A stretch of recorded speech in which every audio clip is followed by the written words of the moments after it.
चलिए देखिए, तो सबसे पहले यहाँ ध्यान देंगे कि दूसरे चैप्टर में ये आप देखे होंगे कि पार्ट 2 में हमको क्या क्या पहले जानकारी करना है, इसके बारे में कंप्लीट आप देख लेंगे कंप्लीट रूप से। राजा और किसान नगर की बात करें और टाइम लाइन कब से कब तक, तो ये आपको मालूम है कि 600 ईसा पूर्व से 600 ईसा पूर्व से 600 ईस्वी तक ले जो है ना, इसको हम लोग को ध्यान देना है, ठीक है ना।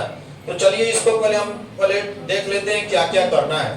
तो राजा और किसान, वैदिक काल, वैदिक सभ्यता का मुख्य रूप यहाँ देखेंगे और इसको 2 भागों में बांटा गया है। देखिए आप हड़प्पा सभ्यता में देख रहे होंगे कांस्य युग, बाद में कांस्य युग चूंकि पीतल, तांबा, लोहा छोड़ करके सोना वगैरह सब चीज का जानकारी था, लेकिन इसमें जो है आप देखेंगे आगे हम बढ़े 600 ईसा पूर्व की बात, तो इसमें जो है लौह युग, चूंकि लोहे का प्रयोग होने लगा, तो यहाँ पर देखिए 2 भाग में आते हैं। देखिए यहाँ वंश की बात करें, इसमें भी आपको देखना है क्या क्या, मगध प्रशासन, हर्यक राजवंश, शिशुनाग वंश, नंद वंश और मौर्य साम्राज्य, अशोक, गुप्त साम्राज्य, जनपद और महाजनपद। कितने महाजनपद थे, तो 16 महाजनपद है, ठीक है ना।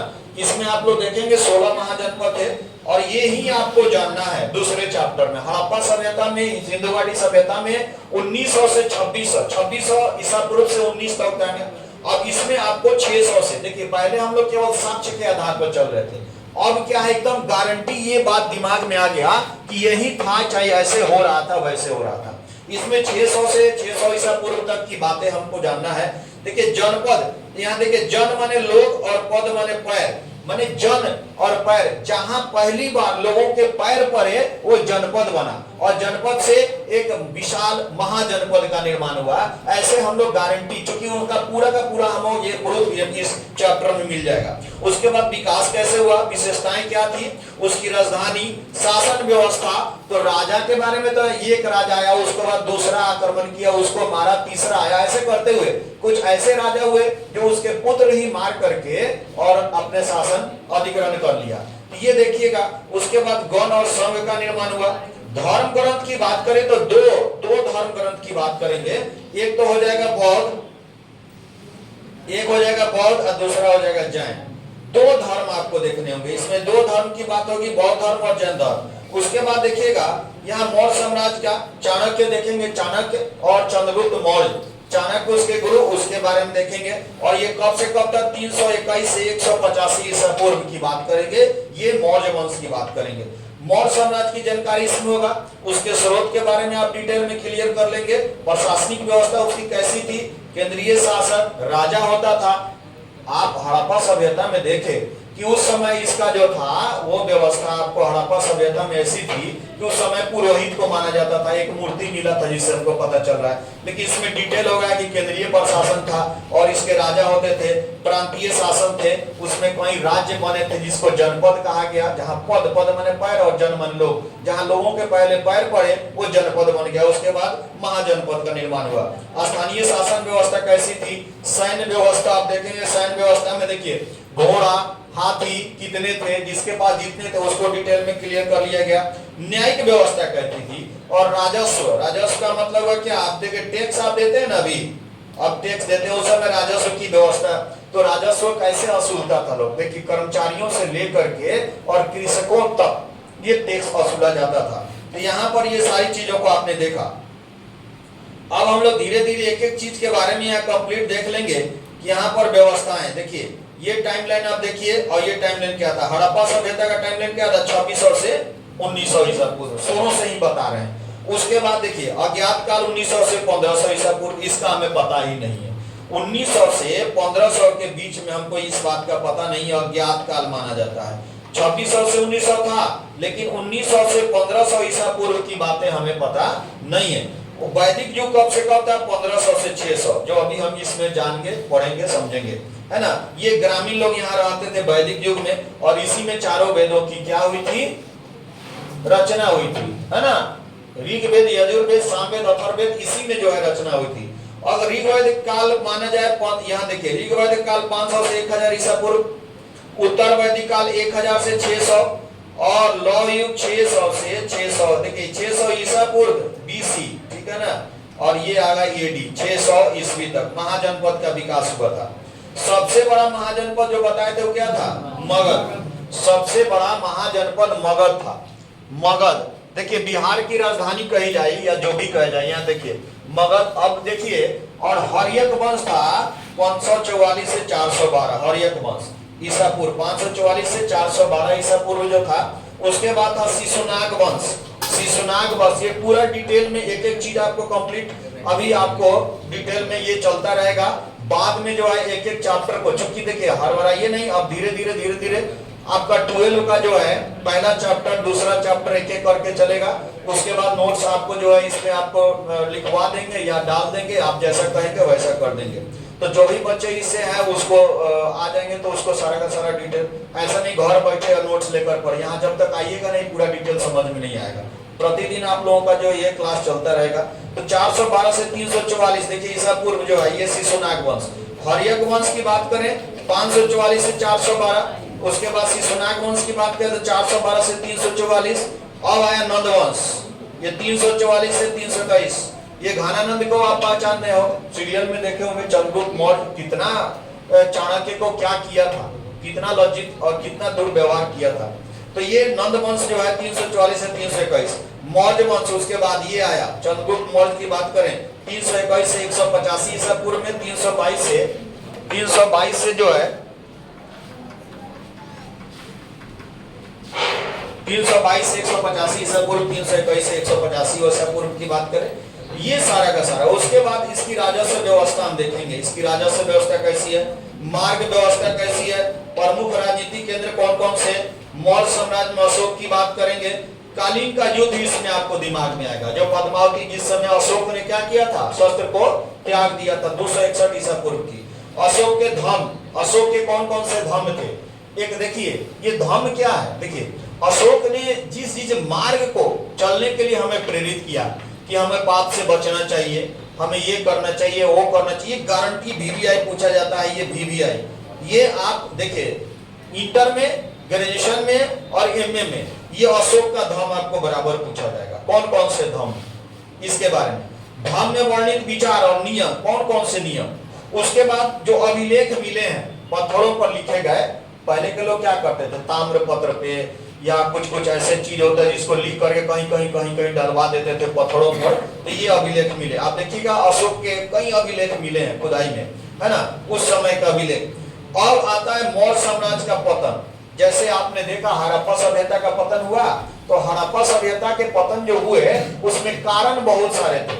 इसमें क्या है कि इतिहासकारों के बीच में जो है क्या है कि एक मत नहीं है। कोई कहता है कि बाढ़ आ गया, कोई कहता है सुनामी आ गया, कोई कहता है कि महामारी आया होगा, लेकिन जनरली हम दीर्घोत्तरीय लघुत्तरीय में क्या लिख देते हैं, आर्यों का आक्रमण, आर्य लोग आए थे और उसके बाद वो सभ्यता का पतन हो गया, वो लोग मार उड़ दिए होंगे, काट के खत्म कर दिए होंगे, हड़प्पा सिंधु सभ्यता खत्म हो गई होगी। उसके बाद कुछ और लोग का है तो उसको डिटेल में नहीं, बाढ़ आ गया होगा, महामारी फैल गया होगा, या नदियों ने अपना जो है रास्ता बदल लिया होगा। इस तरह से हड़प्पा सभ्यता का जो है क्या हुआ, पतन हो गया। तो अब देखिए उसके बाद देखेंगे इसका उत्थान, पतन भी है उत्थान। पतन का मतलब हुआ क्या, समाप्त, गर्त में जा रहा है, और उत्थान का मतलब उसमें विकास हुआ। तो पतन मौर्य साम्राज्य के बाद, मौर्य साम्राज्य के बाद कौन कौन से आप साम्राज्य, कौन कौन से वंशज आए, कौन कौन से यहाँ पर राज्य किए, इसके बारे में डिटेल आप देखेंगे। दक्षिण भारत में शासन इसकी कहां से कहां तक थी, या देखिए सरदार थे, उनके कार्य, कर व्यवस्था कैसे थी, यानी टैक्स, वो लोग टैक्स कैसे लेते थे ना, इसके बारे में आप हम जानेंगे। उसके बाद देखिए जानकारी के स्रोत, हम कैसे पता किए कि ये ऐसे ऐसे चीज होता था। हड़प्पा सभ्यता सिंधु सभ्यता में तो ऐसी बातें नहीं थी, है ना, तो इसको देखेंगे। उसके बाद कुषाण शासक आए, कुषाण शासक के ऐसा क्यों किया जाता है, गुप्त काल की बात करें, ये सारा का सारा आपको जो है, और ये इंपॉर्टेंट लिंक जो है आपको हमारे वीडियो जो है यूट्यूब पर, ये विद्या निकेतन आर्ट्स क्लास में आप देख पाएंगे, तो उसको इंपॉर्टेंट लिंक उसमें हम डाल देंगे, उसको क्लियर कर लेंगे, ठीक है ना। चलिए अब तो आगे कुछ और चीजों को देखेंगे, पढ़ाई के बाद कुछ और चीजें देखेंगे। सबसे पहले हम वैदिक काल को जान लेते हैं। वैदिक काल में कौन कौन से कैसे कैसे, वैदिक काल जो है हड़प्पा सभ्यता के बाद ये कौन बनाया, आर्य, वो लोग आए और वैदिक काल की शुरुआत कर दी, क्योंकि हड़प्पा सिंधु सभ्यता जो है समाप्त हो गई और वैदिक काल की शुरुआत हुई। आर्य आए थे तो ऐसा ही लोग को आता है कि हाँ आर्य आए और सब खत्म कर दिए और अपना जो है शुरुआत कर दिया, है ना। उसके बाद ग्रामीण सभ्यता थी, आर्यों द्वारा बसाया गया, आर्यों ने ग्रामीण सभ्यता बसा दिया। उसके बाद इसका काल कब तक 1500 से 600 ईसा पूर्व निर्धारित है, जो ही हम लोग को मिला। इसकी भाषा जो कि प्राक संस्कृत थी, ये पूछेगा। इसकी भाषा सब ऑब्जेक्टिव में आपको नोट करवाएंगे या इस पे डाल देंगे, आप देख लीजिएगा। और जो भी ऑब्जेक्टिव है सभी आपको हमारे चैनल पे आपको मिलेगा, उसको भी आप देखते रहेंगे, पूरा डे मिलते रहेगा। जो भी क्लास चलेगा इसमें हम डाल देंगे। वर्तमान संस्कृत से थोड़ी सी अलग है संस्कृत। अभी जो हम पढ़ रहे हैं ना, जैसे आग को हम लोग अग्नि, और कोई इग्निस, कोई उग्नुस, माने हर कोई अलग अलग उसका जो है थोड़ा सा चेंज करके। जैसे आप गाना वाना देख रहे हैं, गाना तो पुराना रहता है, डीजे उजे लगाकर नया सिस्टम लगा दिया गया है, तो वही जो है मान के चलिए। तो ये प्राक संस्कृत जो थी ना, वर्तमान से थोड़ा सा भिन्न था, लगभग वही था।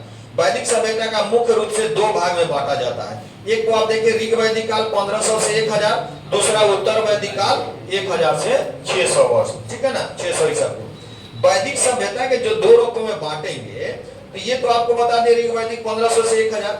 ऋग वैदिक काल के दौरान ऋग्वेद की रचना की गई, और सबसे पुराना कौन सा वेद है? ऋग्वेद जो है देखेंगे। और उत्तर वैदिक को 1000 से 600 ईसा पूर्व की बात करें, और इसमें आपको 600 ईसा पूर्व से 600 ईस्वी तक की बात करेंगे, बीसी और एडी की बात करेंगे। तो उत्तर वैदिक काल के दौरान अन्य वेदों की भी देखिए, ऋग वैदिक काल में ऋग्वेद का, और उत्तर वैदिक काल में जो 3 गो और वेद थे, जैसे आप देखेंगे सामवेद, अथर्ववेद और यजुर्वेद, 4 गो वेद था। एक तो ऋग वैदिक काल में, ऋग वैदिक काल कब से कब तक था? मतलब 1500 से 1000। तो हम ये कह सकते हैं कि ऋग्वेद की रचना भी 1500 से 1000 के बीच में हुई होगी। अब जो है उसके बाद 1000 से 600 ईसा पूर्व, देखिए उल्टा नहीं बोल रहे हैं आप। ईसा पूर्व की बात आपको पहले ही बता दिए हैं कि कैसे होता है। ईसा मसीह से इधर आएगा, जितना इधर आएगा तो वो तो पुराना होता चला जाएगा। तो हम पहले वाला बोलेंगे, बाद में नया वाला बोलेंगे, इसलिए 1000 से 600 ईसा पूर्व की बात करेंगे। अब देखिए उत्तर वैदिक जो वैदिक काल की बातें करेंगे। अब यहाँ पर देखिए कौन कौन सी व्यवस्थाएं थी। उत्तर वैदिक के बाद लौह युग की थोड़ा सा हम चर्चा कर लें। लौह युग, कांस्य युग तो आप सिंधु घाटी में देखें, सिंधु घाटी सभ्यता में, हड़प्पा सभ्यता में उस समय लोहे का तो था ही नहीं। और लोहे के बारे में जान ले, लोहे की खोज इसी सभ्यता की बात करें, लोहा का खूब प्रयोग हुआ। लोहा के बारे में जान गया तो हथियार औजार वगैरह बहुत बनने लगे थे। उन लोग औजार हथियार नहीं था तो दिक्कत हो रहा था। लोहे के हॉल और हथियार का निर्माण होने लगा, क्योंकि अब देखिए बहुत पथरीला, मतलब ये मतलब बंजर जमीन था। उसके लिए क्या चाहिए था हमें? मतलब हॉल चाहिए था। तो उसके लिए सबसे जो व्यवस्था होगा लोहे का, लोहा का होगा तभी जाकर संभव हो पाएगा। लोहे के हॉल था।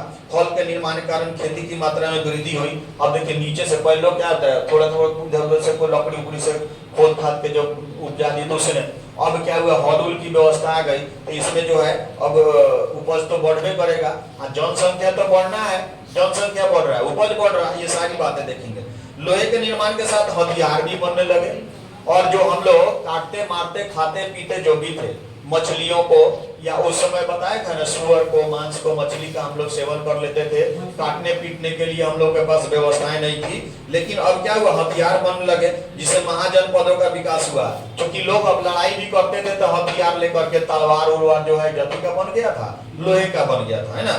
अब देखिए जनपद से जन, लोग, पद और पैर, ये 3 जन प्लस, ये देखिए जन माने लोग और पद माने पैर। तो जहां पहली बार लोगों के पैर पड़े वो जनपद हो गए। देखिए जनपद उस जगह कहा जाता है जहां पर लोगों का आकर रहने लगे, यानी पहला पैर पड़ गया, लोग आकर रहने लगे, वो जनपद कहला लिए। हथियारों और खेतों में वृद्धि का कारण क्या था? यही था लोहे का युग। जनपदों का कारण में वृद्धि होने लगा, नए महाजनपदों का विकास हुआ, है ना। उस समय मुख्य रूप से 16 गो महाजनपद थे। क्या समझ रहे हैं? 16 गो महाजनपद थे, जिसमें से सबसे विशाल मगध था। दिमाग में बार बार एगो बात बोलेंगे, ये मगध था। अब देखिए यहाँ पर नंद वंश की बात करें, अलग अलग वंशों के बारे में, इसके संस्थापक महापद्मानंद, नंद वंश के सबसे जो संस्थापक थे। मौर्य साम्राज्य कौन थे? चंद्रगुप्त मौर्य, मौर्य से चंद्रगुप्त मौर्य। और नंद वंश के संस्थापक महापद्मानंद, अंतिम शासक घनानंद। इसका तो 10 उपाय किया मौर्य वंश का स्थापना करते समय, क्योंकि चाणक्य ने क्या किया था? चाणक्य तो गुरु था चंद्रगुप्त मौर्य का, और उसको शुरू से ही उसी लिए तैयार किया था। इसीलिए देखिए उसके एक से एक गुरु उनको साथ में मिला था। कौन कौन मिला था? चाणक्य, कौटिल्य, विष्णुगुप्त, ये सब उसको तैयार किया था। इतना महान महान गुरु। और वो जो है घनानंद बहुत ही घमंडी रहा, लात मार के और चाणक्य के सीखा चोटी बोलते हैं, उसको खींच करके पकड़ के लात मार के निकाला, है ना। तब उसका सर्वनाश कर दिया। वो बोला था कि गुरु चाहेगा तो कहां से कहां पहुंचा देगा, और गर्त में मिलाने का पावर रखता है। वहीं पर कसम खाया और चोटी को 2 गांठ क्या हुआ, बांध लिया चोटी को। क्यों? कि जब तक तुम्हारा सर्वनाश नहीं करेंगे तब तक अपनी चोटी को खोलेंगे नहीं। ऐसी व्यवस्था कर दी गई, ठीक है ना। ये घमंडी राजा था घनानंद। और घनानंद द्वारा चाणक्य को अपमान किया गया था, जो सीरियल में भी आप देखेंगे बढ़ चढ़ कर दिखाया गया, बहुत अपमानित किया था, है ना।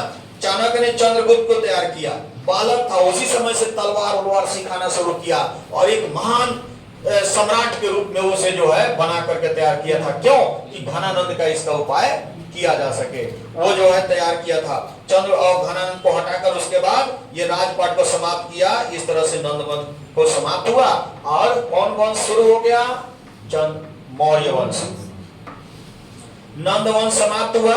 अब देखिए थोड़ा सा शिशुनाग वंश के राजा कौन थे? शिशुनाग संस्थापक, सबके संस्थापक के बारे में नोट करा देंगे। उसके बाद देखिए हर्यक वंश के राजा के बारे में बताएंगे।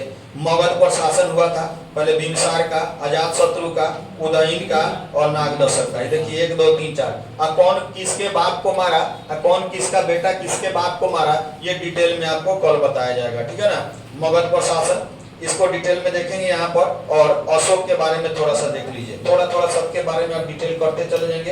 अशोक के बारे में देख लीजिए। आज केवल जानकारी होगा, उसके बाद हम नोट करवाते जाएंगे। अशोक चक्रवर्ती सम्राट कहा जाता है, महान सम्राट, अशोका द ग्रेट उसके साथ ग्रेट मिला हुआ है। बौद्ध धर्म अपनाने के बाद उन्होंने युद्ध लड़ना छोड़ दिया, शस्त्र त्याग दिया था। किस युद्ध में? कलिंग के युद्ध में। कलिंग के युद्ध में केवल लड़कियां आ गई थी लड़ने, महिलाएं। अब वो कहा कि मैं शास्त्र के अनुसार मैं महिलाओं पर हथियार नहीं उठाऊंगा। और उसने क्या किया? शस्त्र को त्याग कर दिया, सर झुका लिया। पद्मावती को बोला लो मार लो। पद्मावती ने कहा कि मेरे भी शास्त्र के अनुसार मैं निहत्थों पर वार नहीं करती हूँ। और उसी समय क्या हुआ?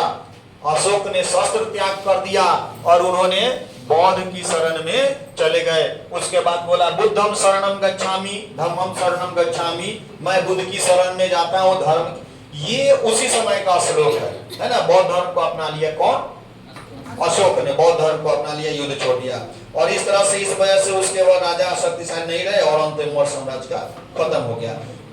अब मारपीट नहीं करेगा। आजकल का किसका मतलब बोलबाला है?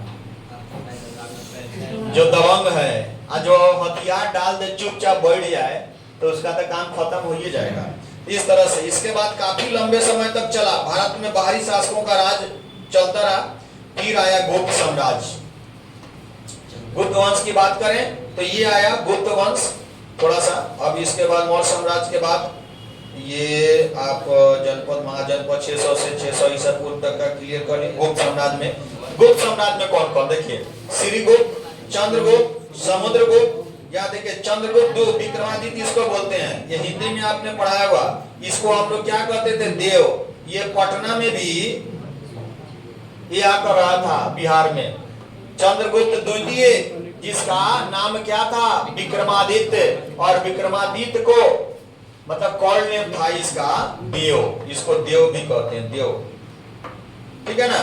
तो गुप्त साम्राज्य में कौन कौन? पहला आया श्रीगुप्त, दूसरा आया चंद्रगुप्त, है ना। उसके बाद समुद्रगुप्त और उसके बाद चंद्रगुप्त द्वितीय। इतना ही हम लोगों के सामने जो है इस चैप्टर में आप देखेंगे। इस चैप्टर में कंप्लीट ये देख लेंगे, ठीक है ना। उसके बाद एक गुप्त साम्राज्य के बाद यहाँ पर थोड़ा सा इसकी राजधानी की विशेषता, महाजनपदों की राजधानी के बारे में जान लेंगे। तो महाजनपदों की एक राजधानी होती थी। उसके बाद राजधानियों के किले बंदी की जाती थी, चारों तरफ से दीवार जो है कर दिया जाता था बाहरी आक्रमणों से बचने के लिए, है ना। उसके बाद राजधानी का रख रखाव सेना द्वारा किया जाता था और अलग अलग बांटा गया है, कल जैसे कि बताए हुए थे, ठीक है। उसके बाद हर जनपद में सेना तथा नौकरशाह हुआ करते थे, है ना। इसमें जो देखिएगा इसका विकास तो होना ही था, क्योंकि लोहे का खोज हो गया था, लोहे की खोज हुई और इस सभ्यता का रहन सहन परिवर्तन आ गया। लोहा नहीं रहेगा जब तक, देखिए आज घर बनवा रहे हैं या जो भी कर रहे हैं, एक सुई से लेकर के एक कील एक कांटी भी ठोकेंगे ना तो लोहे की जरूरत होगी। आज लोहा इंपॉर्टेंट है। और सभी आपको 10th क्लास में पढ़े होंगे कि सभी खनिजों की जननी जिसे कहा जाता है लोहा, लोहा जननी है। उसी से हम लोग भोजन भी करते हैं ना, एक कृषि कार्य भी करते हैं ना, तो लोहे की जरूरत होती है ना। लोहे का हल और हथियार का निर्माण होने लगा था तब विकास हो गया। उसके बाद हल के निर्माण का खेतों की मात्रा वृद्धि होगा, ये सब धन इकट्ठा होने लगा, लोगों के पास पैसा आने लगा, विकास होने लगा, बहुत सारी बातें होने लगी, ये सब देखेंगे। लोहे के निर्माण के साथ हथियार बनाने की भी बहुत ज्यादा महाजनपद का विकास हुआ। ये डिटेल तो आपको बता चुके हैं। अब चलिए थोड़ा शासन की व्यवस्था करें, तो ये तो हो गया था। अब आगे देखेंगे राजधानी हो गया। राजधानी के बाद कर वसूली, कर टैक्स कौन वसूलता था? राजा द्वारा व्यापारी और शिल्पकार से भेंट लेते थे। भेंट माने गिफ्ट, कर नहीं है, गिफ्ट हमको दे दो, गिफ्ट। तो गिफ्ट के दौर में कर वसूली होती थी। देखिए धर्म ग्रंथ का निर्माण की बात करें, थोड़ा सा इसमें भी डिटेल ध्यान दें। इसी दौरान ब्राह्मणों द्वारा धर्म ग्रंथों का निर्माण किया गया, ब्राह्मण लोग लिखे थे, धर्म ग्रंथों को लिखा गया। उसके बाद देखिएगा इन धर्म ग्रंथों में राजा का नियम बताए गए कि राजा का क्या नियम होता है। इन धर्म ग्रंथों के अनुसार राजा बनने का जो है अधिकार केवल या किसको होता था? क्षत्रियों को, दूसरा कोई नहीं बन सकता था। और हम लोग हड़प्पा सभ्यता में देखे थे क्या? हड़प्पा सभ्यता में हम लोग देखे थे कि पुरोहित राजा हुआ करता था, ठीक है ना। शिक्षा और ज्ञान बांटने का कार्य ब्राह्मणों के द्वारा होता था। टीचर कौन नहीं बन जाता था, ब्राह्मण बनते थे और उसके आश्रम में जाकर लोग पढ़ते थे। इसी तरह से सभी लोगों का कार्य ब्राह्मणों को निश्चित किए थे, सबके किसको क्या करना है। अब तो जाति आधारित जो है कार्य सौंप दिया, जैसे चमड़ा जो काम करने वाला चमार हो गया, है ना, ये करने वाला वो सबका नाम से ऐसे कर लिया गया। इस तरह से धर्म ग्रंथ का जो है ये हुआ। आगे देखेंगे गण और संघ की बात करेंगे। तो गण किसे कहते हैं? कई सदस्यों के समूह को गण कहा जाता है। उसके बाद संघ, संघ यानी संगठन, सभा को संघ का संगठन या सभा को हम लोग क्या कहते हैं? संघ। और यहाँ क्या होता था? सदस्यों के समूह को गण कहा जाता था और संगठन या सभा को संघ कहा जाता था। गौतम बुद्ध और महावीर जैन गण से संबंधित थे, गौतम बुद्ध। उसके बाद गण में एक से ज्यादा व्यक्ति शासन कार्य संभालते थे, एक से ज्यादा व्यक्ति शासन कार्य संभालते थे। उसके बाद यहाँ पर सभी को समान अधिकार दिए जाते थे। ये गण और सदस्य की बात करेंगे। आगे देखेंगे मौर्य साम्राज्य में चाणक्य की बात करेंगे। 321 ये आपको बता दें कि मौर्य साम्राज्य की स्थापना कौन किया था? चंद्रगुप्त मौर्य के द्वारा किया गया था। यह बिहार राज्य में स्थित है। उसके बाद राजधानी कौन है? पाटलिपुत्र है। और मगध इस दौर में सबसे शक्तिशाली महाजनपद बन गया था। मौर्य साम्राज्य की स्थापना और उसके विकास के पीछे चाणक्य का हाथ था, उसके गुरु का हाथ था, वहां तक पहुंचा दिया गया। चाणक्य में कौटिल्य विष्णुगुप्त भी थे, उनका जो गुरु था कौन कौन? 3 गो, चाणक्य, कौटिल्य और विष्णुगुप्त। रिकॉर्डिंग हो रहा है? क्या दिक्कत कहीं सेंटर? इसके बाद इन्होंने जो है इन्होंने तैयार किया था मौर्य साम्राज्य की स्थापना के लिए। उसी दौर को इसका जो है उसी दौर में ये सारा का शासन चले। उसके बाद कर वसूली में राजा और द्वारा व्यापारियों शिकारियों से भेंट वसूल किया जाता था। शिल्पकारों से, शिल्पकार किसे कहते हैं? जो पत्थर के मूर्ति वगैरह या कुछ कुछ बनाते हैं वो शिल्पकार कहे जाते हैं। देखिए वनवासी और चरवाहों से कर लेने के विषय में मतभेद था। माना जाता है कि उनसे भेंट के रूप में घोड़े तथा हाथी लिए जाते थे, सबको नहीं, ऐसा किया जाता था।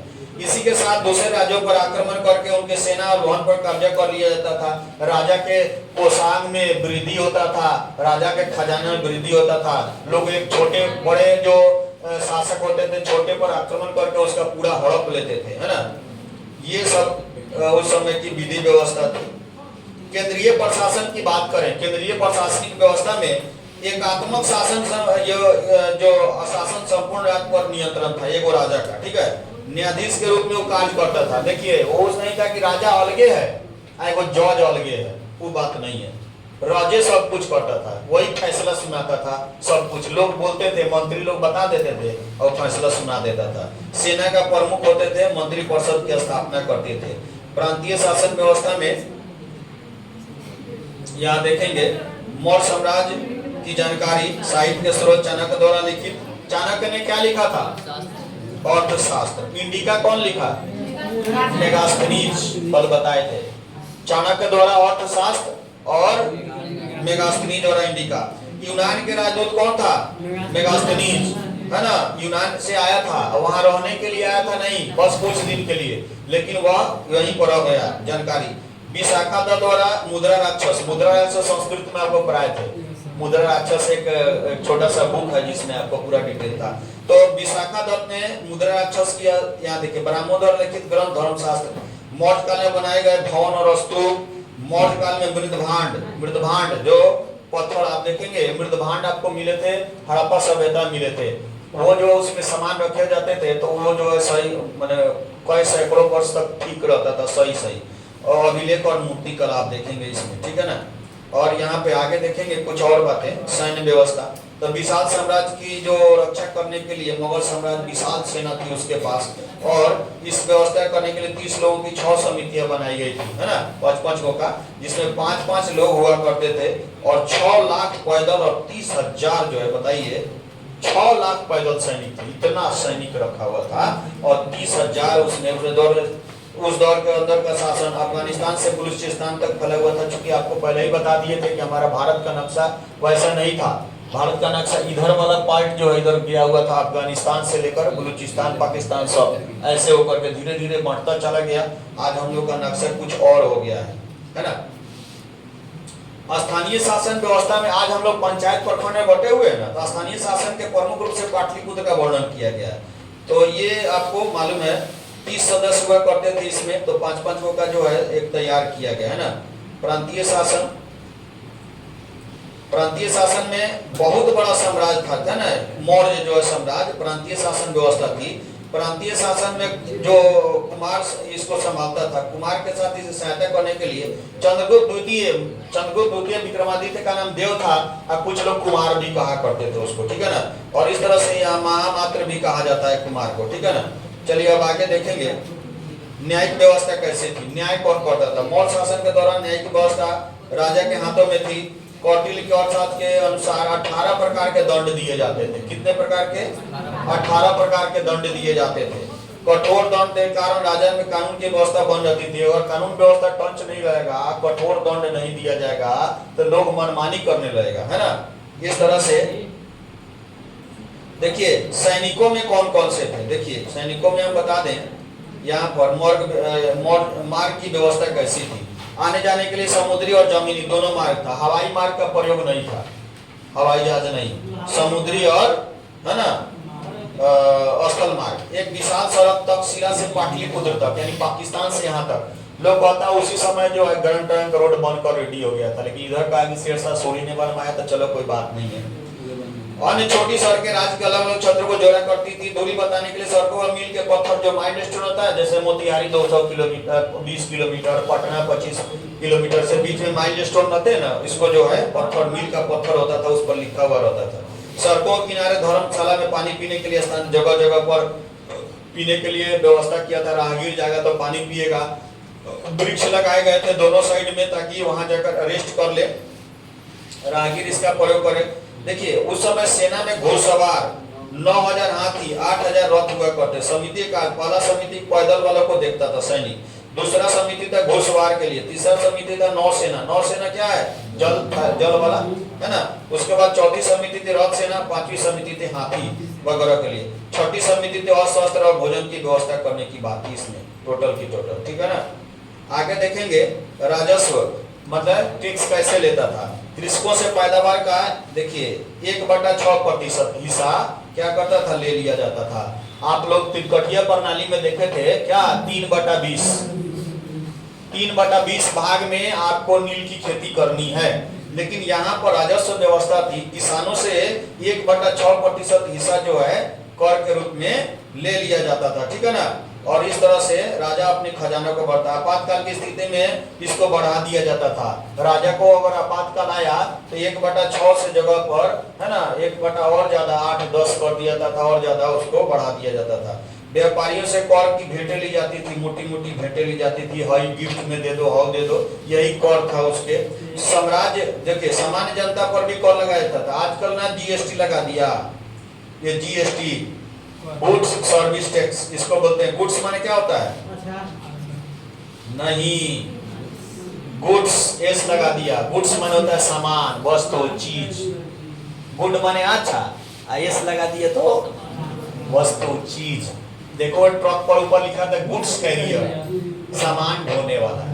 अच्छा ढोने वाला नहीं, सामान ढोने वाला, गुड्स है ना। तो जीएसटी, ये गुड्स सर्विस टैक्स लगा दिया गया। अब एक वो टैक्स है, किसी पर जीएसटी लगा दिया गया है ना। तो इस तरह से ये कर लिए जाते थे, ठीक है ना। मौर्य साम्राज्य में अशोक की बात करेंगे। मौर्य साम्राज्य में अशोक की बात करें। चंद्रगुप्त के बाद मौर्य साम्राज्य में सबसे प्रभावशाली राजा कौन आया? अशोक।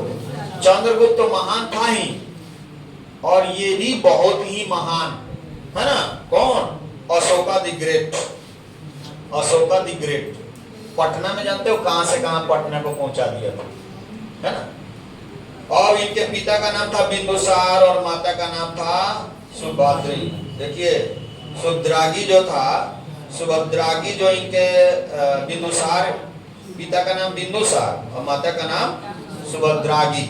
ये देखिएगा किसका नाम है? ये अशोक के माता पिता का नाम है। अशोक के माता पिता का नाम देखिए, पिता का नाम बिंदुसार और माता का नाम सुभद्रागी था। ये सब नोट करवा देंगे। अशोक के शासनकाल के दौरान मुगल साम्राज्य का बहुत विस्तार हो गया, बहुत दूर तक चला गया। उस समय बिहार की बात करें तो बिहार तो बंगाल, उड़ीसा, झारखंड सभी के सभी टोटल के टोटल उसी में था, है ना। ये सभी पराक्रमी शासकों में से एक थे, एक पराक्रमी थे। अकेले जो है कितने मतलब अच्छा, ये मार काट करने में महान थे। इनका तलवार जब निकलता था ना तो कत्लेआम करना शुरू कर देता था। लेकिन जब कालीन का युद्ध हुआ उसी समय से ये अस्त्र को त्याग दिए। मुगल के शासन की नई ऊंचाइयों तक इन्होंने पहुंचा दिया, ठीक है ना। उसके बाद कालीन का युद्ध का अंतिम युद्ध साबित हुआ। उसके बाद कभी युद्ध नहीं किए, युद्ध नहीं किए तो काम खत्म। दबंगई करते तो कुछ दिन चलते, लेकिन ये काम इसका खत्म हो गया, ठीक है ना। मौर्य साम्राज्य। और यहाँ पर देखिएगा प्रमुख राजनीतिक केंद्र कौन कौन था? राजधानी पाटलिपुत्र, तक्षशिला, उज्जैनी, तोसली, सुवर्णगिरी, महाजनपद। ये सब क्या महाजनपद की बात कर रहे हैं, यहाँ जनपद महाजनपद की बात कर रहे हैं। और कालीन का युद्ध कब हुआ था? 261 ईसा पूर्व में कालीन का युद्ध हुआ था। कालीन वर्तमान में कहाँ पर है? उड़ीसा में है। उड़ीसा में, जिसको उत्कल कहा गया, उत्कल बंग, पंजाब, सिंध, गुजरात, मराठ, अब द्रविड़, उत्कल, उत्कल माने उड़ीसा, बंग बंगाल। इस क्षेत्र को जीतकर अशोक ने अपने राज्य को पूरे भारत में फैलाना चाहता था। विश्व विजेता के रूप में उनका जो है दिमाग में था कि विश्व विजेता बन जाए। सिकंदर भी यही चाहा था, सिकंदर भी यही, अलेक्जेंडर जिसको कहा गया, लेकिन आकर के यहीं पर फंस गया, भारत में आकर के। इसकी वजह से दक्षिण भारत और दक्षिण पूरे भारत में जाने का मार्ग मिलता है, फैला दिया था पूरा का पूरा। इसी की वजह से अशोक ने क्षेत्र पर आक्रमण किया। इस युद्ध में अशोक को विजय प्राप्त हुई, पर इतने सारे लोगों को मृत्यु होता देख अशोक का मन प्रभावित होगा।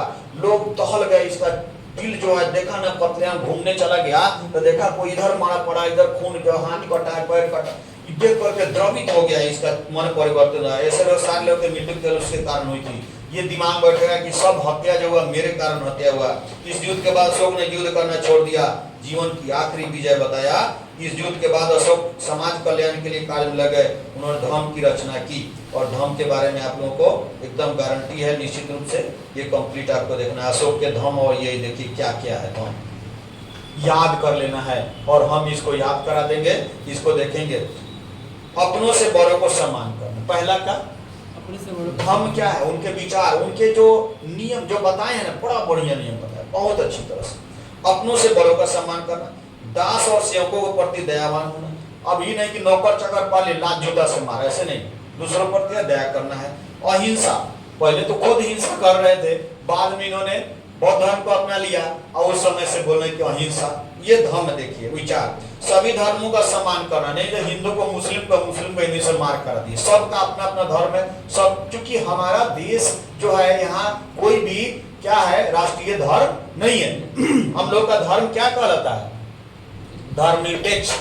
हम लोग क्या है, धर्मनिरपेक्ष है, एक दूसरे का हम लोग कुछ इधर से उधर नहीं कर सकते है ना, सबका सम्मान करते। एक धर्म दूसरे को श्रेष्ठ मानता है ना, उसको सांप्रदायिक कहते हैं। एक धर्म दूसरे से श्रेष्ठ अगर बताया जाए, जैसे मान लीजिए पाकिस्तान के क्या है, इस्लाम है ना, किसी का प्रोटेस्टेंट है, यहूदी है, सब देखिए सबका अलग अलग है, लेकिन हम लोग का कोई धर्म नहीं है, हम लोग का धर्म निरपेक्ष है। देखिए एक और बात बताया, विद्वानों और ब्राह्मणों का सम्मान करना, अपने से छोटों के साथ प्रेम पूर्वक व्यवहार करना, ठीक है ना, पाप रहित जीवन व्यतीत करना और दान करना, ये सब जो है इसका धर्म था, ठीक है ना। उसके बाद इन्होंने कहा कि अशोक का धर्म कोई धर्म नहीं था, बल्कि यह कुछ नियमों का समूह था जिसके अनुसार जीने पर व्यक्ति संतुष्ट होता है, खुशहाल होता है। कोई नियम कानून नहीं है, ठीक है ना। और धर्म के प्रचार के लिए धर्म महामत नाम के अधिकारी नियुक्त किए गए थे, प्रचार प्रसार कीजिए, लोगों को ये बात बताइए। यह धर्म महामत अलग अलग क्षेत्रों में जाकर धर्म का प्रचार किया करते थे और इस धर्म के नियम के अनुसार जीवन व्यतीत करने के लिए प्रेरित किया करते थे। चलिए इसके अलावा जो है अन्य जो भी होगा, अब कल जो है डिटेल में करते चलेंगे, तब तक के लिए इसको जो है रहने दिया जाता है। और रोज दिन वीडियो आप देख के इसका ऑब्जेक्टिव आपको मिलता रहेगा, तो चलिए इसको देख लीजिए, इसको बंद कर दीजिए।